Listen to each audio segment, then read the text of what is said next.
Hello everyone, welcome back to my YouTube channel. ನಾನು ನಿಮ್ಮ ಚಂದನ ಸಂದೀಪ್. ಇವತ್ತು ಗಣಪತಿ ಹಬ್ಬ. ಸೊ ಆಲ್ರೆಡಿ ನಿಮ್ಮ ಜೊತೆ ಶೇರ್ ಮಾಡಿದ್ದೆ ಗಣಪತಿ ಹಬ್ಬಕ್ಕೆ ಊರಿಗೆ ಹೋಗ್ತೀನಿ ಅಂತ. ಸೊ ಹಾಗಾಗಿ ಡೈರೆಕ್ಟಾಗಿ ಊರಿಂದನೇ ವ್ಲಾಗ್ನ ಸ್ಟಾರ್ಟ್ ಮಾಡಿದ್ದೀನಿ. ಆಲ್ಮೋಸ್ಟ್ ತುಂಬ ವ್ಲಾಗ್ಸ್ಗಳಲ್ಲಿ ನಮ್ಮ ಬ್ಯಾಂಗ್ಳೂರ್ ಟು ಚಿಕ್ಕಮಗಳೂರು ಜರ್ನಿ ಹೇಗಿರುತ್ತೆ ಇಬ್ಬರು ಮಕ್ಕಳ ಜೊತೆ ಅನ್ನೋದನ್ನ ಶೇರ್ ಮಾಡಿದ್ದೀನಿ. ಸೊ ಹಾಗಾಗಿ ಈ ವಿಡಿಯೋದಲ್ಲಿ ನಾನು ಆ ಜರ್ನಿ ಕ್ಲಿಪ್ಪಿಂಗ್ಸ್ನ ಬಿಟ್ಟು ಡೈರೆಕ್ಟಾಗಿ ಊರಿಂದನೇ ನಾನು ವ್ಲಾಗ್ನ ಸ್ಟಾರ್ಟ್ ಮಾಡಿದ್ದೀನಿ. ಸೊ ಕೆರೆ ಏರಿ ಮೇಲೆ ಒಂದು ಸತಿ ಹೋಗಲಿಲ್ಲ ಅಂದರೆ ಸಮಾಧಾನನೇ ಆಗಲ್ಲ. ಊರಿಗೆ ಬಂದರೆ ಅಮ್ಮನೂರಲ್ಲಾದರೂ ಅಷ್ಟೇ, ಅತ್ತೆ ಊರಲ್ಲಾದರೂ ಅಷ್ಟೇ. ಇವತ್ತು ನಾವೆಲ್ಲರೂ ಕೂಡ ಗಣಪತಿ ಹಬ್ಬನ ಸೆಲೆಬ್ರೇಟ್ ಮಾಡ್ತಾ ಇರೋದ್ರಿಂದ ಊರಲ್ಲಿ. ಸೊ ಯಾವ ಥರ ಇರುತ್ತೆ ವ್ಲಾಗ್ ಅನ್ನೋದನ್ನ ನಿಮ್ಮ ಜೊತೆ ಶೇರ್ ಮಾಡ್ತೀನಿ. ಐ ಹೋಪ್ ನಿಮ್ಮೆಲ್ಲರಿಗೂ ಈ ವಿಡಿಯೋ ಇಷ್ಟ ಆಗುತ್ತೆ ಅಂತ. ಆ್ಯಂಡ್ ಇಷ್ಟ ಆಗಿದ್ದಲ್ಲಿ ಸಬ್ಸ್ಕ್ರೈಬ್ ಮಾಡ್ಕೊಳ್ಳಿ, ಹಾಗೆ ಲೈಕ್ ಮಾಡೋದನ್ನ ಮರಿಬೇಡಿ ಅಂತ ಹೇಳ್ತಾ ಈ ವಿಡಿಯೋನ ಕಂಟಿನ್ಯೂ ಮಾಡ್ತಾ ಇದ್ದೀನಿ. ನಾವು ಬ್ಯಾಂಗ್ಳೂರಿಂದ ಗಣಪತಿ ಹಬ್ಬದ ದಿನನೇ ಬಂದಿದ್ದರಿಂದ ಸಂಜೆ ಸೆಲೆಬ್ರೇಟ್ ಮಾಡ್ತಾ ಇದ್ವಿ ಹಬ್ಬನ. ಸೊ ಗಣಪತಿ ಹಬ್ಬದ ದಿನ ಸಂಜೆ ಈ ಥರ ಎಲ್ಲ ಒಂದು ಚಿಕ್ಕ ಮೂರ್ತಿನ ತರಿಸಿದ್ರು ಸಂದೀಪ್. ಸೊ ಹಾಗಾಗಿ ಸಿಂಪಲ್ಲಾಗಿ ಪೂಜೆನ ಮುಗಿಸ್ಕೊಂಡ್ವಿ. ಸೊ ಗಣೇಶನ ಜೊತೆ ಕೆಲವೊಂದು ಐಟಮ್ಸ್ನ ಕೂಡ ಇಲ್ಲಿ ಅತ್ತೆ ಮಾವನ ಮನೇಲಿ ಇಡ್ತಾರೆ. ಸೊ ಮಜ್ಜಿಗೆದ ಹಂಡೆ ಇರ್ಬೋದು, ಇಲ್ಲಾಂದರೆ ಸೇರು ಇರ್ಬೋದು, ಅಕ್ಕಿದು ಎಲ್ಲ ಇಡೋ ಅಂಥ ಸಂಪ್ರದಾಯ. ಆ್ಯಂಡ್ ಗಣೇಶನಿಗೆ ನೈವೇದ್ಯಗಂತ ಕಡ್ಬು ಮಾಡಿದ್ವಿ. ಸೊ ಇಷ್ಟೇ ಗಣಪತಿ ಹಬ್ಬದ ಒಂದು ವಿಡಿಯೋ. ಸೊ ಚಿಕ್ಕ ಕ್ಲಿಪ್ಪಿಂಗ್ಸ್ ನಾನು ಆ್ಯಡ್ ಮಾಡಿದ್ದೀನಿ. ಫುಲ್ ಡೀಟೇಲಾಗಿ ಏನು ಮಾಡೋಕ್ಕೆ ಹೋಗಲಿಲ್ಲ. ಊರಲ್ವಾ, ಸ್ವಲ್ಪ ಅದು ಇದು ಕೆಲಸ ಇದ್ದೇ ಇರುತ್ತೆ. ಸೊ ಹಾಗಾಗಿ ನಾನು ಜಾಸ್ತಿ ಏನು ಕ್ಲಿಪ್ಪಿಂಗ್ಸ್ನ ಇಲ್ಲ ಆ್ಯಡ್ ಮಾಡ್ತಾ ಇಲ್ಲ.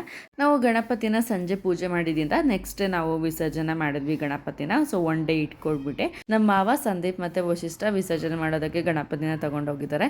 ಸೊ ಹಾಗೆ ನಾನು ಕ್ಲಿಪ್ಪಿಂಗ್ಸ್ನ ತಗೊಳ್ತಾ ಇದ್ದೆ. ಕೆರೆ ಏರಿದು ಎಷ್ಟು ಚೆನ್ನಾಗಾಗಿದೆ ಅಂದರೆ, ಮಳೆ ಬಂದರೆ ಯಾವುದೇ ಒಂದು ಭೂಮಿ ಕೂಡ ಒಂದು ಗ್ರೀನರಿ ಆಗಿಬಿಡುತ್ತೆ. ಎಷ್ಟು ಚೆನ್ನಾಗಿರುತ್ತೆ ನೋಡೋದಕ್ಕೆ ಅಂದರೆ, ನೋಡಿ ಕೆರೆ ಫುಲ್ ತುಂಬಿದೆ. ಸೊ ಕೆರೆ ತುಂಬಿದಾಗ ನೋಡೋದಕ್ಕೆ ಎಷ್ಟು ಚಂದ. ಎಲ್ಲಿ ಕಣ್ಣಾಡಿಸಿದ್ರು ಕೂಡ ಫುಲ್ ಗ್ರೀನರಿ. ತುಂಬಾ ಚೆನ್ನಾಗಿ ಮಳೆ ಬಂದಿದೆಯಲ್ಲ ಈ ಸತಿ. ಸೊ ಹಾಗಾಗಿ ಚೆನ್ನಾಗಿ ಹುಲ್ಲೆಲ್ಲ ಬಂದಿದೆ. ಸೊ ಹಸು ಕರಿಗಳಿಗೆಲ್ಲ ತುಂಬಾ ಒಳ್ಳೆ ಮೇವಾಗುತ್ತೆ ಅಂತ ಅಂದ್ಕೊಂಡಿದ್ದೀನಿ.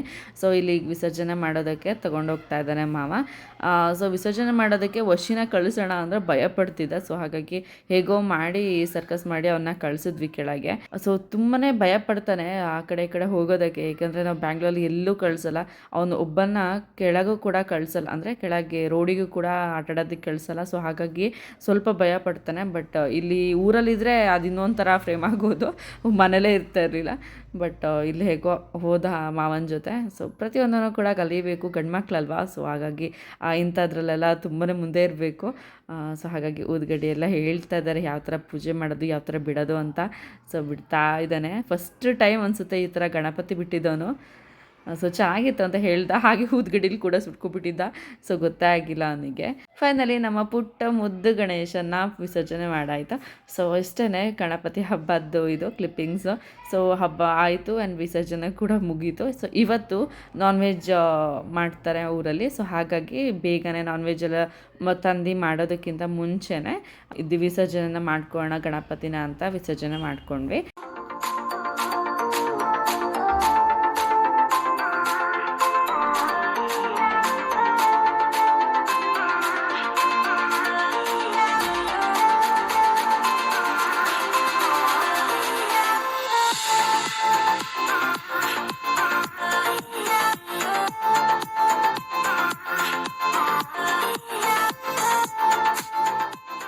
ಊರಲ್ಲೂ ಕೂಡ ದೊಡ್ಡ ಗಣಪತಿ ಇಟ್ಟಿದ್ದಾರೆ. ಸೊ ಆ ಕ್ಲಿಪ್ಪಿಂಗ್ಸ್ನ ತೊಗೊಳೋದು ಮರ್ತ್ಬಿಟ್ಟೆ ಆ ಗಣಪತಿದು. ಸೊ ಏನಾದರೂ ಸಿಕ್ಕಿದ್ರೆ ಫೋಟೋಸ್ ಏನಾದ್ರು ಅಟ್ಯಾಚ್ ಮಾಡಿರ್ತೀನಿ. ತುಂಬಾ ಚೆನ್ನಾಗಿದೆ. ಈ ಸತಿ ಹಸುವಲ್ಲಿ ಇರುವಂಥ ಗಣಪತಿನ ಬೈ ಮಾಡಿದ್ದಾರೆ. ಹಬ್ಬಕ್ಕೆ ನಾನ್ ವೆಜ್ ತೊಗೊಳ್ತಾ ಇದ್ವಿ. ಸೊ ಹಾಗಾಗಿ ಮೀನು ತುಂಬಾ ಫ್ರೆಶ್ ಇತ್ತು ಅಂತ ಮೀನು ಕೂಡ ತೊಗೊಂಡು ಹೋಗೋಣ ಅಂತ ಬಂದ್ವಿ. ಎಷ್ಟು ಫ್ರೆಶ್ ಆಗಿದೆ ಅಲ್ವಾ. ಸೊ ಡ್ಯಾಮ್ ಮೀನುಗಳು ಇವೆಲ್ಲ ಬ್ಯಾಂಗ್ಳೂರಲ್ಲಿ ತೊಗೊಳೋಕ್ಕಿಂತ ತುಂಬಾ ಫ್ರೆಶ್ ಆಗಿರುತ್ತೆ. ಸೊ ಡೈರೆಕ್ಟಾಗಿ ಡ್ಯಾಮಿಂದನೇ ಬರೋದ್ರಿಂದ ಇವತ್ತು ನಾವು ನಾನ್ ವೆಜ್ ಹಬ್ಬನ ಸಂದೀಪ್ ದೊಡ್ಡಪ್ಪನ ಮಲ್ಲಿ ಮಾಡ್ತಾ ಇದ್ದೀವಿ. ಎಲ್ಲರೂ ಸೇರ್ಕೊಂಡು ಸಪ್ರೇಟಾಗಿ ಮಾಡ್ಕೊಳೋದು ಇದ್ದೇ ಇರುತ್ತೆ. ಬಟ್ ಈ ಥರ ಒಟ್ಟಿಗೆ ಎಲ್ಲರೂ ಸೇರಿ ಮಾಡೋದು ತುಂಬಾ ಚೆನ್ನಾಗಿರುತ್ತೆ.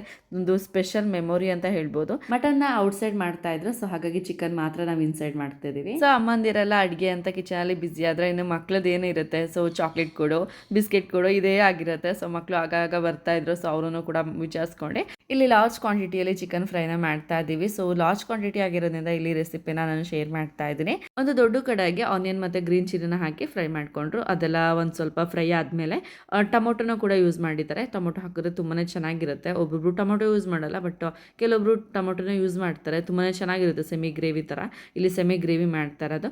ದೆನ್ ಟೊಮೊಟೊ ಎಲ್ಲ ಸಾಫ್ಟ್ ಆದಮೇಲೆ ಚಿಕನ್ ಹಾಕಿದ್ದಾರೆ. ದೆನ್ ಚಿಕನ್ ಸ್ವಲ್ಪ ಬೆಂದಮೇಲೆ ಮನೇಲೆ ಮಾಡಿರುವಂತಹ ಜಿಂಜರ್ ಗಾರ್ಲಿಕ್ ಪೇಸ್ಟ್ನ ಕೂಡ ಹಾಕಿಬಿಟ್ಟು ಒಂದು 5 ಮಿನಿಟ್ಸ್ ಹಾಗೆಯೇ ಮೀಡಿಯಂ ಫ್ಲೇಮಲ್ಲಿ ಸಾಫ್ಟ್ ಆಗೋದಕ್ಕೆ ಚಿಕನ್ ಬಿಟ್ಟಿದ್ದಾರೆ. ಸೊ ಇಲ್ಲಿ ಎಲ್ಲರೂ ಕೂಡ ನೆಂಟರು ಬರ್ತಾ ಇದ್ದಾರೆ. ನಾವು ಈವ್ನಿಂಗ್ ಹಬ್ಬ ಇಟ್ಕೊಂಡಿರೋದ್ರಿಂದ ನೆಂಟರು ನಿಧಾನಕ್ಕೆ ಎಲ್ಲರೂ ಕೂಡ ಬರ್ತಾಯಿದ್ರು. ಸೊ ಹಾಗಾಗಿ ಪ್ರಿಪ್ರೇಷನ್ ಎಲ್ಲ ನಾವು ಮಧ್ಯಾಹ್ನಕ್ಕೆ ಸ್ಟಾರ್ಟ್ ಮಾಡ್ಕೊಂಡಿದ್ವಿ. ಮಧ್ಯಾಹ್ನ ಊಟ ಆದಮೇಲೆ ಎಲ್ಲ ಪ್ರಿಪ್ರೇಷನ್ ಕೂಡ ಮಾಡ್ಕೊಳ್ತಾ ಇದ್ವಿ. ಇಲ್ಲಿ ಚಿಕನ್ ಲಾರ್ಜ್ ಕ್ವಾಂಟಿಟಿಯಲ್ಲಿ ಮಾಡ್ತಿರೋದ್ರಿಂದ ಒಂದು 10 to 15 ಮಿನಿಟ್ಸ್ ಮೀಡಿಯಮ್ ಫ್ಲೇಮಲ್ಲಿ ಬಿಟ್ಟಿದ್ರು. ಸೊ ಚಿಕನೆಲ್ಲ ಈಗ ಚೆನ್ನಾಗಿ ಸಾಫ್ಟ್ ಆಗಿದೆ. ಸೊ ಇವಾಗ ಸ್ವಲ್ಪ ಗರಂ ಮಸಾಲ ಹಾಗೆಯೇ ರೋಸ್ಟ್ ಮಾಡ್ಕೊಂಡಿರುವಂಥ ಒಂದು ಧನಿಯಾ ಪೌಡರ್ ಮತ್ತು ಚಿಲ್ಲಿ ಪೌಡರ್ನ ಕೂಡ ಹಾಕಿ ಮಿಕ್ಸ್ ಮಾಡ್ತಿದ್ರೆ. ಸೊ ಲಾಸ್ಟಿಗೆ ಗಾರ್ನಿಷ್ ಮಾಡಿದ್ರೆ ಕೊತ್ತಂಬರಿ ಸೊಪ್ಪಿಂದ. ಸೊ ರೆಡಿ ಆಯಿತು ಸೆಮಿ ಗ್ರೇವಿ ಹಾಗೆ ಮಾಡಿದ್ದು. ತುಂಬಾ ಚೆನ್ನಾಗಿತ್ತು ಚಿಕನ್. ಈವ್ನಿಂಗ್ ಎಲ್ಲ ಗೆಸ್ಟು ಗ್ಯಾದರ್ ಆದಮೇಲೆ ಕ್ಲಿಪ್ಪಿಂಗ್ಸ್ನ ತೊಗೊಳ್ಬೇಕಾಗಿತ್ತು. ಬಟ್ ಆ ಬ್ಯುಸಿಯಲ್ಲಿ ನನಗೆ ಕ್ಲಿಪ್ಪಿಂಗ್ಸ್ನ ತೊಗೊಳೋದೇ ಮರ್ತೋಯಿತು. ಹಾಗೆಯೇ ಆಗಸ್ಟೇ ಕೂಡ ತುಂಬಾ ತರಲೆ ಮಾಡ್ತಾ ಇದೆ. ಹಾಗಾಗಿ ಬ್ಯಾಂಗ್ಳೂರಿಗೆ ರಿಟರ್ನ್ ಆದಮೇಲೆ ಕಂಟಿನ್ಯೂ ಮಾಡ್ತಾ ಇದ್ದೀನಿ ವ್ಲಾಗ್ನ. ಸೊ ಬ್ಯಾಂಗ್ಳೂರಿಗೆ ರಿಟರ್ನ್ ಆದಮೇಲೆ ಫಸ್ಟ್ ಕೆಲಸ ಏನಿದೆ ಅನ್ಬಾಕ್ಸ್ ಮಾಡುವಂಥದ್ದು. ಸೂಟ್ ಕೇಸ್ ಆಗಿರ್ಬೋದು, ಬ್ಯಾಗಲ್ಲಿ ಏನೇನು ತೊಗೊಂಡು ಹೋಗಿರ್ತೀವಿ ಎಲ್ಲದನ್ನು ಕೂಡ. ಇದೊಂದು ಕಷ್ಟದ ಒಂದು ಜಾಬ್ ಅಂತ ಹೇಳ್ಬೋದು. ಊರಿಗೆ ಹೋಗೋದಂದರೆ ಏನೋ ಒಂಥರ ಖುಷಿ. ಸೊ ಹಾಗಾಗಿ ಬಟ್ಟೆಗಳನ್ನೆಲ್ಲ ನಾನು ಎಕ್ಸ್ಟ್ರಾನೇ ತೊಗೊಂಡು ಹೋಗಿರ್ತೀನಿ. ಸೊ ಅದನ್ನೆಲ್ಲ ತಂದು ಇವಾಗ ವಾಶ್ ಮಾಡಿ ಸೆಟ್ ಮಾಡೋದಿದೆಯಲ್ಲ, ತುಂಬ ದೊಡ್ಡ ಟಾಸ್ಕ್ ಅಂತ ಹೇಳ್ಬೋದು. ಹೀಗೆ ಸೆಟ್ ಮಾಡಬೇಕಾದ್ರೆ ನಾನು ವಾರ್ಡ್ರೂಫಲ್ಲಿ ಎಂಗೇಜ್ಮೆಂಟ್ ಆಲ್ಬಮ್ ನೋಡಿದೆ. ಸೊ ಹಾಗಾಗಿ ನಿಮ್ಮ ಜೊತೆ ಶೇರ್ ಮಾಡ್ತಾ ಇದ್ದೀನಿ. ಸೊ ಯಾವ ಥರ ಇದೆ ನಾನು ಅಂತ. ಆಲ್ಮೋಸ್ಟ್ ನಮ್ಮ ಎಂಗೇಜ್ಮೆಂಟ್ ಆಗಿ 7 to 8 ಇಯರ್ಸ್ ಆಯಿತು. ಸೊ 8 ಇಯರ್ಸ್ ಬ್ಯಾಕ್ ನನ್ನ ಆಲ್ಬಮ್ ಆ್ಯಂಡ್ ನಾನು ಹೇಗಿದ್ದೆ ಅನ್ನೋದನ್ನ ತೋರಿಸ್ತಾ ಇದ್ದೀನಿ. ಸೊ ಇದು ಫಸ್ಟ್ ನನ್ನ ಎಂಗೇಜ್ಮೆಂಟ್ ಫೋಟೋಸ್ ಇದೆಲ್ಲ ಸಂದೀಪ್ ಮತ್ತು ನಂದು. ಮೆಮೊರೀಸ್ ಒಳ್ಳೆಯದಾಗಿರ್ಬೋದು ಇಲ್ಲ ಕೆಟ್ಟದಾಗಿರ್ಬೋದು, ಕೆಲವೊಂದನ್ನು ಮರೆಯೋದಕ್ಕೆ ಸಾಧ್ಯನೇ ಇಲ್ಲ. ಪ್ರೆಸೆಂಟ್ ಯಾವ ಥರ ಸಿಚುವೇಶನ್ ಇದೆ ಅದಕ್ಕೆ ಲೀಡ್ ಮಾಡ್ಕೊಂಡು ಹೋಗಬೇಕಷ್ಟೇ ಲೈಫು. ಸೊ ಇಲ್ಲಿ ನನ್ನ ಎಂಗೇಜ್ಮೆಂಟ್ ಫೋಟೋಸ್ನ ಇಲ್ಲಿ ತೋರಿಸ್ತಾ ಇದ್ದೀನಿ. ಅಪ್ಪ ಅಮ್ಮ ಮತ್ತು ಅತ್ತೆ ಮಾಮ ಇದ್ದಾರೆ. ಶಿವಶಾಸ್ತ್ರಗಳೆಲ್ಲ ಮಾಡ್ತಾ ಇದ್ದಾರೆ. ಇದು ಎಂಗೇಜ್ಮೆಂಟಲ್ಲಿ ನನ್ನ ಫಸ್ಟ್ ಕೂರಿಸ್ಬಿಟ್ಟು ಕೆಲವೊಂದು ಶಾಸ್ತ್ರಗಳನ್ನೆಲ್ಲ ಮಾಡ್ತಾಯಿದ್ರು. ಇವರು ನಮ್ಮ ಅತ್ತಿಗೆ, ಸಂದೀಪ್ ಅಕ್ಕ. ಸಂದೀಪ್ಗೆ ಒಬ್ಬರೇ ಅಕ್ಕ ಇರೋದು, ತಂಗಿ ಯಾರೂ ಇಲ್ಲ, ಅಣ್ಣ ಮತ್ತು ಅಕ್ಕ ಅಷ್ಟೇ. ಸೊ ಇವರೇ ಲಾಸ್ಟ್ನವರು.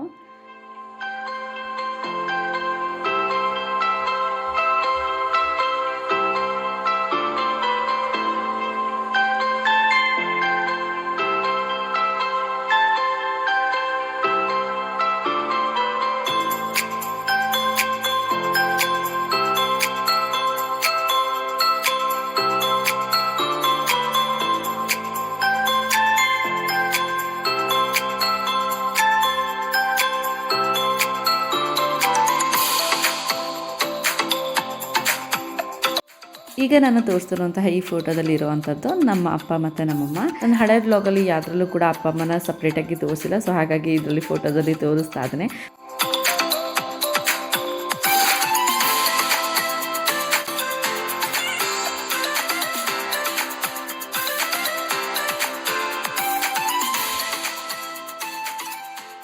ಎಂಗೇಜ್ಮೆಂಟ್ ಟೈಮಲ್ಲಿ ಇದ್ದ ಹಾಗೆ ಈಗಿದ್ದೀನ, ಇಲ್ಲಾದರೂ ಚೇಂಜ್ ಆಗಿದ್ದೀನ ಅಂತ ಕಮೆಂಟ್ ಬಾಕ್ಸಲ್ಲಿ ತಿಳಿಸಿ. ಅಫ್ಕೋರ್ಸ್ ಚೇಂಜ್ ಆಗಿರ್ತೀನಿ. ಯಾಕಂದರೆ ಇದು 7 to 8 ಇಯರ್ಸ್ ಬ್ಯಾಕ್ ಆಗಿರೋದ್ರಿಂದ ಎಂಗೇಜ್ಮೆಂಟು.